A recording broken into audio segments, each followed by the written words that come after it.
Hello Eurovision friends, thank you for coming to my channel Eurovision Histories. In this video I want to have a quick look at how the odds are looking at the moment, right before a big weekend where a lot of countries, including powerhouse Italy, but also Estonia, Norway, and a bunch of other countries will choose their entries, and that might have a big impact on the odds. So it's cool to see how they have changed. Here in front of me I also have the odds from 2 months ago, the very first odds we got, which were mostly based on historic performance of these countries, then also from 2 weeks ago and from today, obviously. And we can discuss why certain countries have risen in the odds and others have not done that. This is just my opinion. I'm not an expert. This is not a recommendation what to bet on. It's just a fun way to discuss. I do always recommend the great website eurovisionworld.com where you can see these odds if you haven't visited them. Do that. They gave me permission to do this, so thank you very much for that. Gracias. I think they're based in Spain. And then we have to realize that people are betting on whether a song can win, or if they don't bet on it, they don't think it can win Eurovision. It's not about whether it can qualify, whether it can do well. This is really about winning. And having said that, when you look at number 37, our returnee Montenegro, I love the song Dobro Došli, but even I recognize that this is not a song that will win Eurovision, most probably. So that's why it's number 37. Doesn't necessarily mean that it will not do well. And Montenegro has been quite consistently in these low places, in 37th position to be exact, over the last 2 months. Iceland, I was quite surprised to see it that low because there was one song in the national selection that I really liked by Birgo, and then I just realized that it didn't even qualify to the final. So that's maybe why Iceland is so low. It has been quite low for the last 2 months, so not that much has changed. Serbia, also a bit surprised. There are a few very good songs in the national selection, maybe not winning songs, but I think once the song is selected, this will rise quite a bit. Luxembourg, again, I think a song that is just not a winning song for the Eurovision Song Contest. Then you have San Marino with their track record over the last couple of years. It makes sense. I think that they're 33rd, even though maybe they will find the perfect song and then any country can win, but the track record just doesn't really speak for them.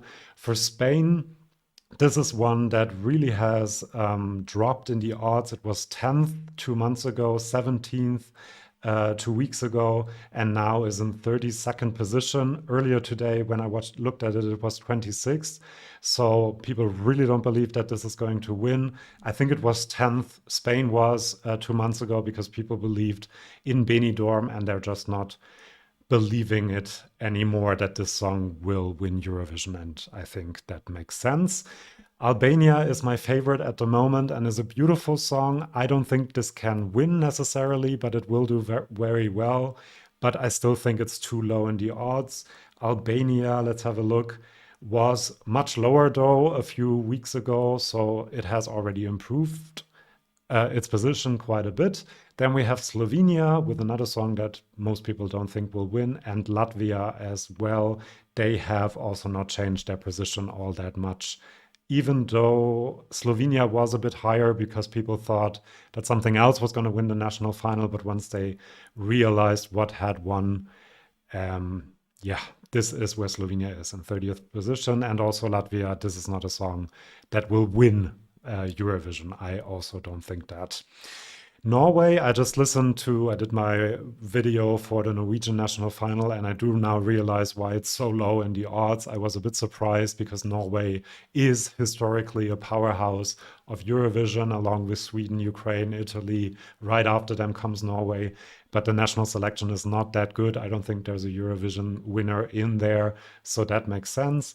Croatia was number one for a very long time last year, and this year that is not happening. Let's see how that has changed. Croatia was 13th based on the good result last year, and then once the songs for the national final were revealed, it dropped to 23rd and now 27th. So some good songs in the national final, but I don't think there's a Eurovision winner in there. Georgia hasn't really changed all that much, and well, it has gone up quite a bit because the other songs have dropped below it, I'm guessing. I don't think we know a lot from Georgia yet. I haven't really heard any news. This one is really, really surprising to me. Switzerland was 15th 2 months ago, then 28th, now 25th.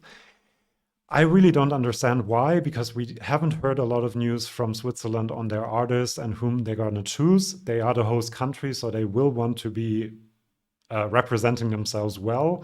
And the track record over the last couple of years is also very, very impressive, including their win last year, obviously.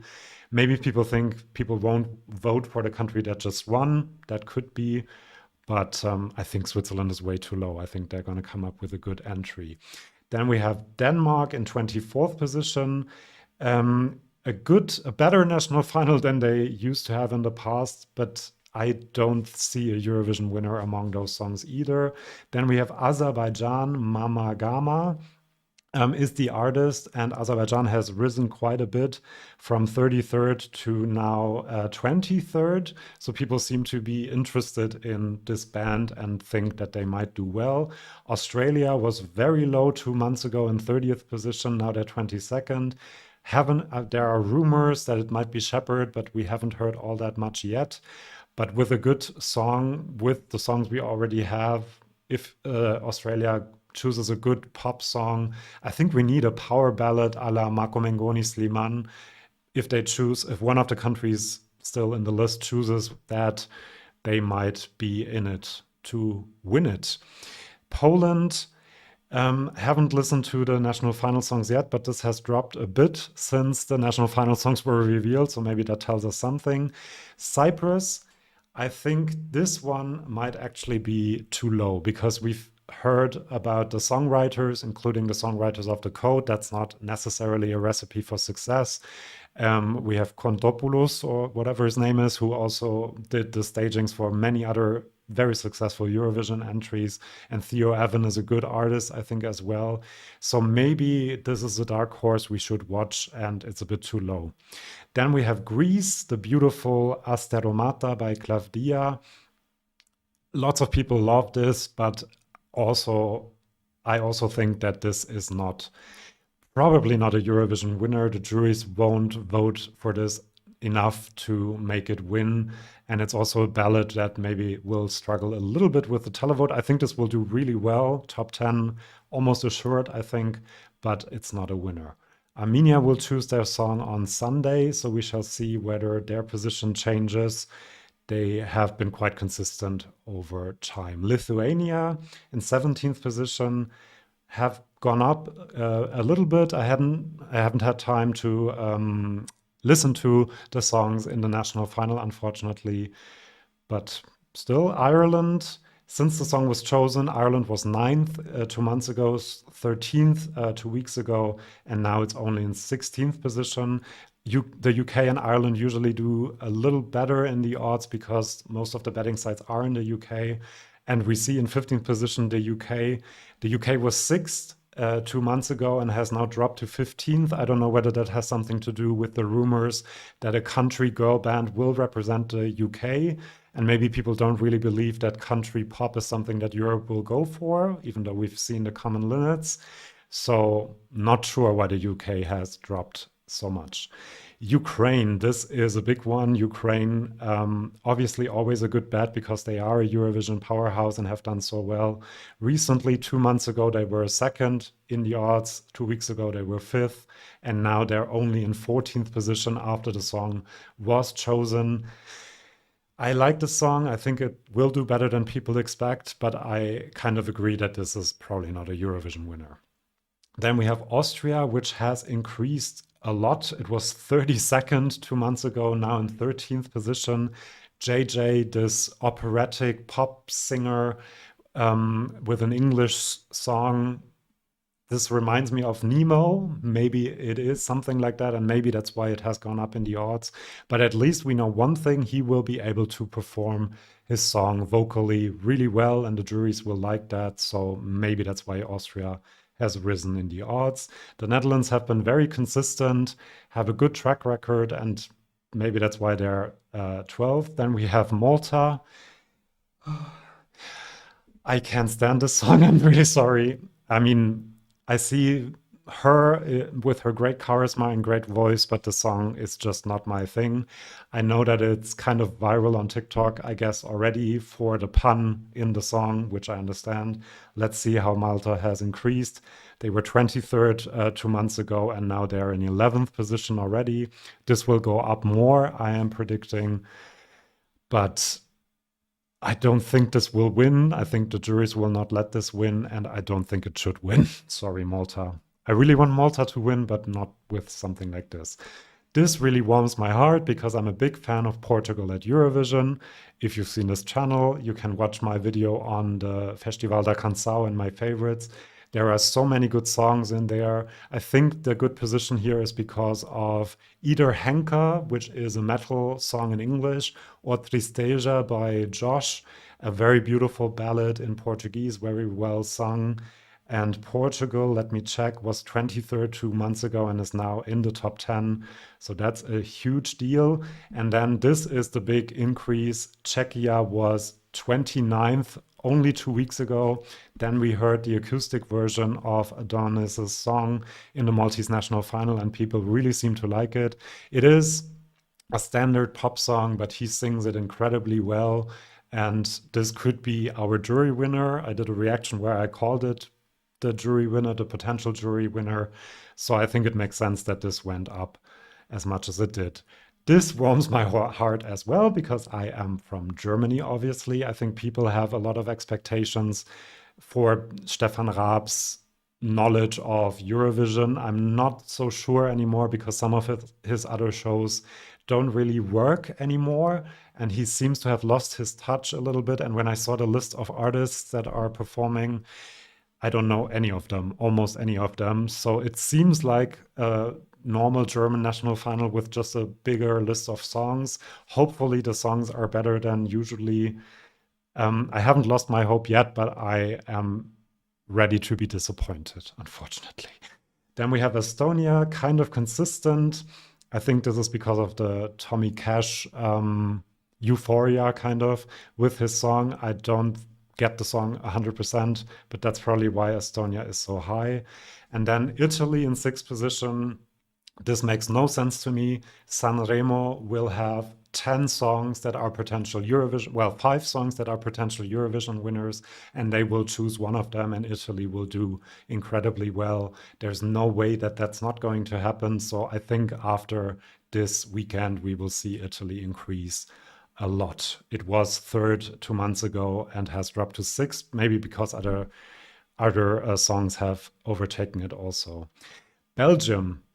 This was number one in the odds when people expected a great song from Mantissa. It stayed number one when they liked Red Sebastian.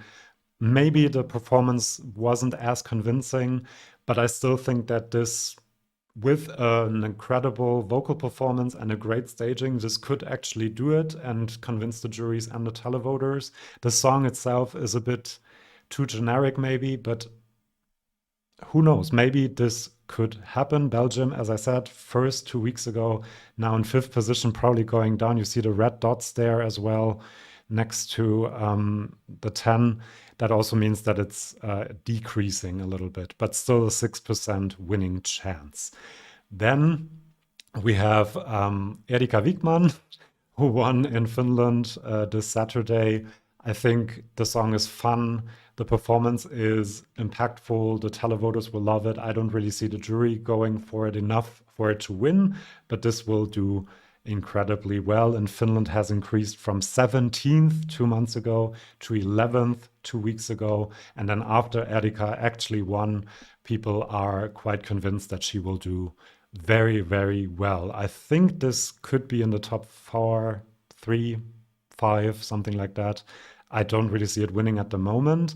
In third place, we have France with the great Luan, a very established artist with an acting career as well. France wants to win, and people recognize that. I think France was fifth 2 months ago and now is in third position, and I think it makes sense. I can't wait to hear this song.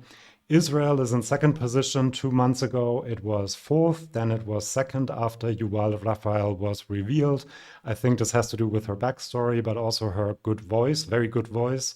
And then also the fact that it was fourth 2 months ago might have to do also with the very big televote last year and people expecting that to happen again.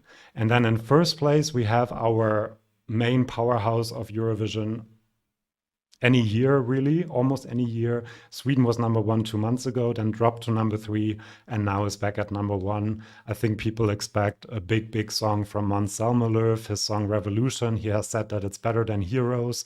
We shall see. Once Melodifestivalen, I think he's in Heat 4, so that's in 2 weeks or something.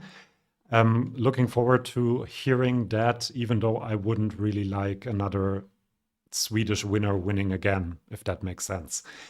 Anyway, these are the odds as they are at the moment. Let me know if you think I overlooked something, or I'm sure I forgot something and don't know why a certain country increased or decreased. Do let me know. And do subscribe to this channel. I will do odds updates regularly, also chart updates and news and ratings of all the songs. So if you don't want to miss that, you got to subscribe. Thank you so much and see you then. Bye bye.